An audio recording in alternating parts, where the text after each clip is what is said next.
मैं रणवीर अपने साले राहुल को टॉयलेट कराने के लिए अपनी ट्रक को सुनसान अंधेरी सड़क के किनारे लगाकर नीचे उतर गया था। मैं ट्रक से थोड़ी दूरी पर एक पेड़ से टेक लगाकर खड़ा था और राहुल टॉर्च लेकर मुझसे थोड़ी दूर जाकर टॉयलेट कर रहा था। दोस्तों, यदि आप लोगों ने इस कहानी का पहला पार्ट अभी ना देखा हो तो उसका लिंक ऊपर आई बटन पर है, जाकर देख लें। अब तक राहुल रास्ते में मेरे साथ घटी घटना सुनकर इतना डर गया था कि उसको किसी कीड़े मकोड़े या जानवर की आवाज़ में भी भूत प्रेत की आहट सुनाई दे रही थी। वहाँ आसपास से जंगली कुत्तों बिल्लियों के रोने चिल्लाने की आवाज़ें भी आ रही थी।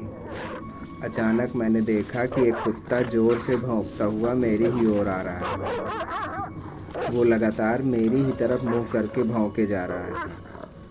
पर मुझे कुत्तों से डर नहीं लगता, क्योंकि बचपन से ही मुझे कुत्तों से लगाव है।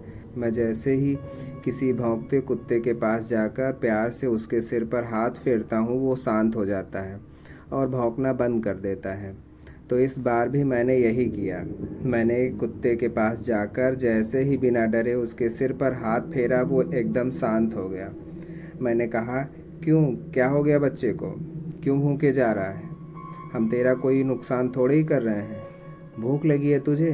चल, मैं तुझे कुछ बिस्किट देता हूँ। ये कहते हुए मैं जैसे ही ट्रक की ओर आगे बढ़ा कि वो कुत्ता फिर से अचानक ज़ोर ज़ोर से भौंकने लगा। वो मुझको बार बार देखकर नॉन स्टॉप भौंके ही जा रहा था। मुझे थोड़ा अजीब तो लगा, पर मैं फिर इसे इग्नोर करके ट्रक की ओर बढ़ा और ड्राइवर वाले गेट की तरफ जाकर दरवाज़ा खोला।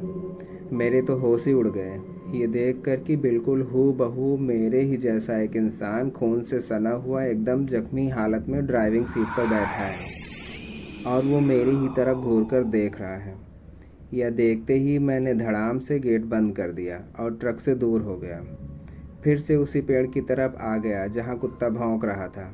मैंने देखा कि कुत्ता अब मेरी तरफ नहीं बल्कि गाड़ी की तरफ मुँह करके ज़ोर ज़ोर से भौंक रहा है। मुझे लगा कि जो कोई भी प्रेत या आत्मा मेरी ट्रक में बैठी थी, उसको कुत्ते ने भांप लिया था, इसलिए भौंक रहा था।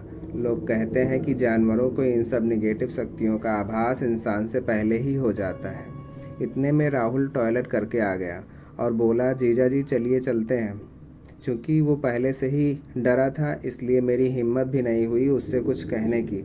मैं तो मन ही मन में ज़ोर ज़ोर से जय श्री राम, जय बजरंग बली, मतलब जिस भी भगवान का नाम दिमाग में आ रहा था बस दोहराए ही जा रहा था। राहुल ने कहा, क्या हुआ जीजा, आपको भी डर लगने लगा क्या? मुझे तो लग ही रहा था। इतना बोलते बोलते राहुल ट्रक की ओर बढ़ गया और गेट खोलकर ड्राइविंग सीट पर बैठ गया। मैंने सोचा कि जो चीज़ मुझे दिख रही थी वो इसे क्यों नहीं दिखी। मैं ज़ोर से बोला, राहुल, मेरा बैग दिख रहा है तुझे? अरे गुरुजी वाला। वो बोला, हाँ। मैंने पूछा, अंदर कुछ अजीब तो नहीं दिख रहा है तुझे? वो बोला, अरे जीजा, मेरी वैसे ही फटी पड़ी है और आप हो कि शॉट पे शॉट मारे जा रहे हो। मैंने कहा, अरे तू जल्दी से मेरा बैग लेकर मेरे पास आ जा, बस। राहुल बैग लेकर मेरे पास आ गया। अब भी कुत्ता नॉन स्टॉप भौंके ही जा रहा था। मैंने कहा, तू भी इस झोले को अपने हाथों से पकड़े रहे। मैंने झोले को माथे से लगाकर भगवान को याद किया और झोले को खोलकर इसमें से मंदिर का झंडा और अभिमंत्रित रुद्राक्ष की माला निकालकर, जो मेरे गुरुजी ने मंत्र दिए थे, उस मंत्र की माला पढ़ने लगा। इतने में हमने देखा कि इतनी बड़ी ट्रक जिसमें कोई भी नहीं था अचानक से ऐसे हिल गई जैसे कि कोई खिलौना हवा से हिल जाए, और उस ट्रक से धम धम की आवाज़ भी आने लगी, जैसे कि कोई बड़े हथौड़े से उस पर चोट कर रहा हो। पर मैं लगातार उस बीज मंत्र की माला को पढ़ रहा था। थोड़ी देर बाद आवाज़ आनी बंद हो गई और एक काली सी परछाई ट्रक के केबिन से निकलकर ट्रक के ऊपर आ गई और वो हमारी ही तरफ बढ़ने लगी। अब हम दोनों ज़ोर ज़ोर से उस मंत्र को दोहराने लगे। अचानक वो साया थोड़ा रुका और ट्रक के पीछे जाकर उतर गया और गायब हो गया। मैंने तुरंत ही मंदिर के झंडे को अपने सिर पर बांधा और झोले को गले में डालकर लटका लिया। मैंने राहुल से कहा कि तू इस झोले को छोड़ना नहीं और फटाक से ड्राइविंग सीट पर बैठ, और कुछ भी हो जाए गाड़ी को रोकना नहीं। सामने कोई भी आ जाए, चाहे तुझे तेरी माँ या बाबूजी दिख जाए या तुझे मैं ही दिख जाऊं, पर गाड़ी रोकना नहीं। सबको उड़ाते हुए आगे निकल जाना। ऐसा समझना कि सब कुछ भ्रम है या एक माया जाल रचा गया है, पर हमको उसमें फंसना नहीं है। अब से लगभग 30-35 मिनट बाद एक पुलिस चौकी आएगी, गाड़ी बस वहीं पर रोकना है। राहुल की हालत तो पहले से ही ख़राब थी मेरी कहानी सुनकर, और अब जो कुछ भी उसने देखा उससे तो ये और भी सहम गया। मैं लगातार मंत्र को दोहराने लगा। राहुल ने गाड़ी स्टार्ट की और हम दोनों वहाँ से निकल गए। कुछ देर बाद राहुल ने कहा, जीजा क्या था वो? मैंने कहा, कुछ भी रहा होगा, पर तू गाड़ी मत रोकना, चुप रहा और भगवान के लिए कुछ देर तक कुछ भी मत बोल। लगभग 10-15 मिनट तक गाड़ी आगे चलने के बाद मुझे लगा कि जैसे वो बला टल गई हो। मैंने चैन की सांस ली, पर शायद वो सही समय का इंतज़ार कर रही थी। अचानक से कोई चीज़ ट्रक के सामने आई और ट्रक के आगे कूद गई।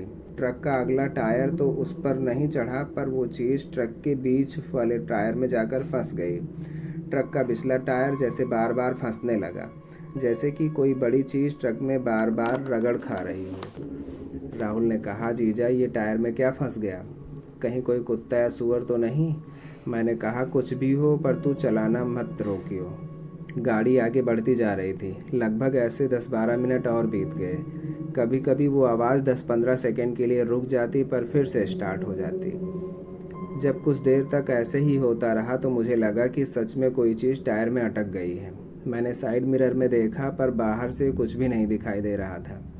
मैंने कहा, आगे कुछ दूरी पर पुलिस चौकी आने वाली है, अगर वहाँ पर उन्हें कुछ दिखाई देगा तो वो लोग एक्सीडेंटल केस बनाकर गाड़ी भी जब्त कर लेंगे। रोका जाए क्या गाड़ी को? राहुल तो पहले से ही हैरान परेशान था। उसने कहा, आज तो मेरी किस्मत ही ख़राब है। पहले तो मैंने मजाक मजाक में आपसे भूत प्रेत की कहानी पूछी, फिर रास्ते में ही लगे हाथ दर्शन भी कर लिए, पर अभी भी कुछ बाकी था जो एक्सीडेंट भी हो गया। वो बोला, चलिए रोका जाए गाड़ी को, जो भी होगा देखा जाएगा। गाड़ी साइड में रुकती है। हम दोनों झोला और टॉर्च लिए साथ में उतरे। राहुल गाड़ी के नीचे झांक कर देखता है और टॉर्च मारता है।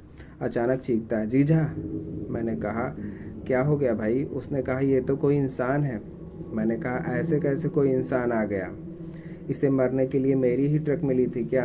हम दोनों कांपते हुए, मतलब हाथ पैर एकदम से काम ही नहीं कर पा रहे थे। नीचे देखे तो वो आदमी ट्रक की टायर में घिस घिस कर एकदम से आधा हो चुका था। उसके कपड़े भी थोड़े ही बचे थे कहीं कहीं पर। हम दोनों की काटो तो खून नहीं, ऐसी हालत हो गई थी। हम उसे देख ही रहे थे कि अचानक उसमें हरकत होने लगी। वो ट्रक की टायर से निकलकर घिसटते हुए हमारी ही ओर आने लगा। हम दोनों ट्रक से दूर भागे और फिर से उसी मंत्र का जाप करने लगे। अचानक मैंने देखा कि वो चीज़ जो हमारी तरफ घिसटते हुए आ रही थी वो पीछे मुड़ गई और ट्रक के पीछे जाने लगी। मैंने देखा कि एक कुत्ता फिर से कहीं से आ गया और भौंकते हुए उसी चीज़ के पीछे पीछे चला गया। थोड़ी दूर जाकर वो चीज़ अंधेरे में कहीं गायब हो गई।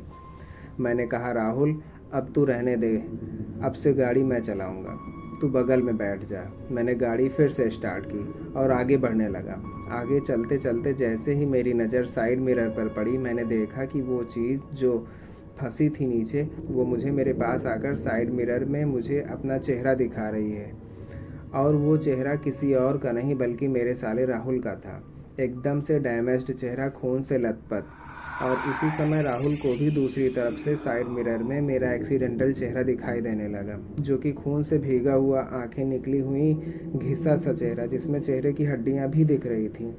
हम दोनों की हालत एकदम से ख़राब हो चुकी थी। हम दोनों कुछ बोल भी नहीं पा रहे थे, गला एकदम सूख चुका था। थोड़ी ही समय में मेरी आंखों के आगे अंधेरा सा छाने लगा और गाड़ी का बैलेंस बिगड़ने से गाड़ी का एक्सीडेंट हो गया। जब मुझे होश आया तो पता चला कि मेरी ट्रक ने आगे चल रही दूसरी ट्रक को पीछे से ठोंक दिया था। नुकसान तो बहुत ज़्यादा नहीं हुआ क्योंकि दोनों ही ट्रकें लगभग एक ही स्पीड में चल रही थीं। वैसे सामान्यतः देखा जाता है कि जब भी कोई ऐसी टक्कर होती है तो गाड़ी की स्टीयरिंग की वजह से ड्राइवर गंभीर रूप से घायल हो जाता है, पर मेरे साथ ऐसा कुछ भी नहीं हुआ। शायद भगवान की कृपा रही होगी, या उस झोले की जिसे मैंने गले से लटकाया था। पर वहीं दूसरी ओर राहुल का बहुत बुरा हाल था। डैशबोर्ड से एक लोहे का टुकड़ा निकलकर सीधा उसकी जांघ की मांस में घुस गया था और खून भी बह रहा था। राहुल को किसी तरह निकालकर बाहर किया गया। कुछ एक गाड़ी वालों की हेल्प से राहुल को हॉस्पिटल पहुंचाया गया, जहां पर लगभग 2 महीने तक उसे एडमिट होना पड़ा। बड़ी मुश्किल से उसका पैर ठीक हो पाया। मेरी ट्रक के पीछे पीछे एक सरदार जी की ट्रक आ रही थी। उन्होंने बताया कि मुझे तुम्हारी ट्रक की गतिविधि देखकर ये लग रहा था कि जैसे कोई सुपर नेचुरल पावर तुम्हारे साथ हो या तुमने किसी प्रेत या आत्मा को देख लिया हो। कुछ दिनों के बाद जब राहुल पूरी तरह से ठीक हो गया तो वो मुझसे मिलने आया और बोला कि जीजा जी, मैं कान पकड़ रहा हूँ कि ज़िंदगी में फिर कभी ट्रक ड्राइविंग के बारे में सोचूंगा भी नहीं। यहीं घर पर रहकर खेती का काम कर लूँगा, पर ड्राइवर नहीं बनूँगा। दोस्तों, यदि आप लोगों को ये कहानी पसंद आई हो तो ज़रूर से इस चैनल को लाइक, शेयर और सब्सक्राइब करें। धन्यवाद।